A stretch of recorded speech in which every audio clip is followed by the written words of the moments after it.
Good morning. Get on in here.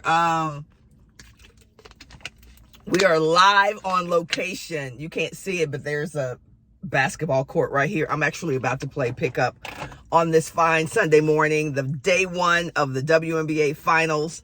And so I wanted to do a quick preview on the game between the New York Liberty and the Las Vegas Aces. It is still kind of early in the morning, so my voice may go in and out. So pardon me for that, but I hope y'all are doing well, and I hope y'all are excited about seeing the game. So Las Vegas Aces versus the New York Liberty, game one of the 2023 WNBA Finals. So what's it look like, right?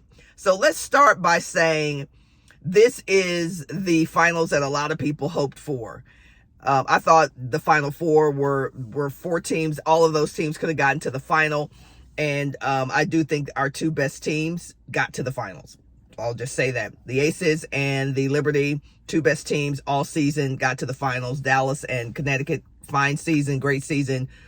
But they are missing a couple of things to get to where these two franchises are. So let's start with the overall team outlook for today's game. The Las Vegas Aces, in many cases, in many people's minds, have been the favorite all year to go back-to-back. Having played on a championship team in the WNBA, I know how difficult that is. And, excuse me.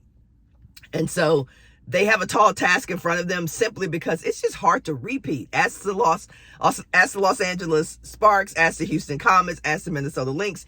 It is not easy. It may look easy. It may look like, oh, they got the same squad. They got better. They got Candace. They added these pieces.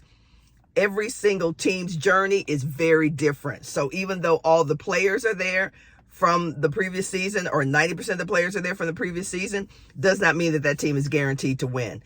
So too many different factors are in the mix for that to happen. But I will say that the Las Vegas Aces, since I'm starting with them, are a fine basketball team. And they have the physical pieces and the mental pieces, excuse me, maybe I shouldn't have done this morning, to win their first back-to-back championship. And I'm going to talk about those pieces, and then I'm going to go to the Liberty. So let's start at the top of it. It's got to be A'ja Wilson. No surprise there for anybody. A'ja Wilson is a matchup nightmare. She's a matchup nightmare. Let's start with her mental game. A'ja Wilson, MVP a year ago, right?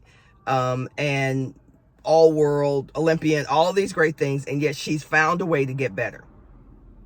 This is what makes A'ja Wilson so dangerous. She's found a way to get better.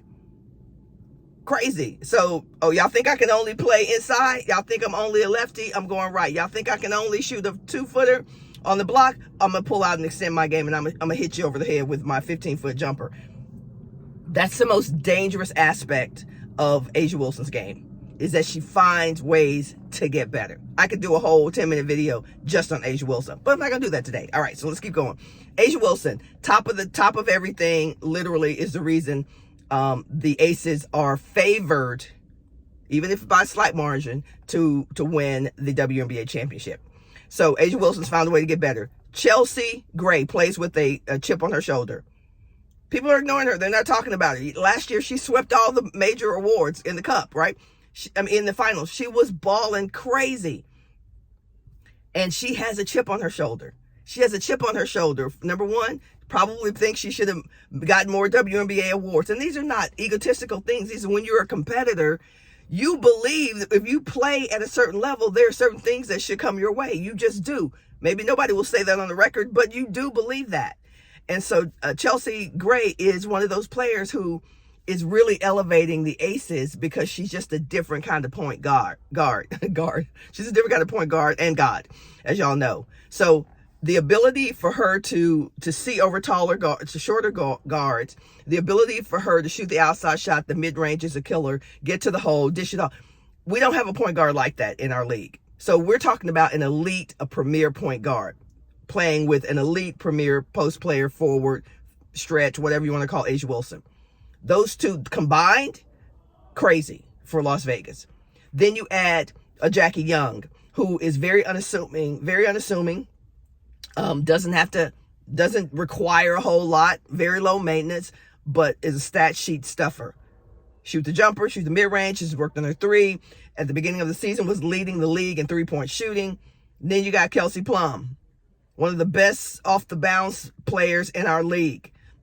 And these are four of their starters. And then that fifth one is always kind of like a wild card.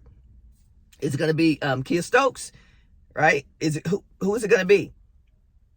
Alysha Clark, right? So they are stacked because their first five is so unguardable. Their first five, those players are just completely unguardable. You can't do anything with those players. If they have bad nights, it's typically because you as an opponent really focused in on creating havoc and wreaking havoc on their game.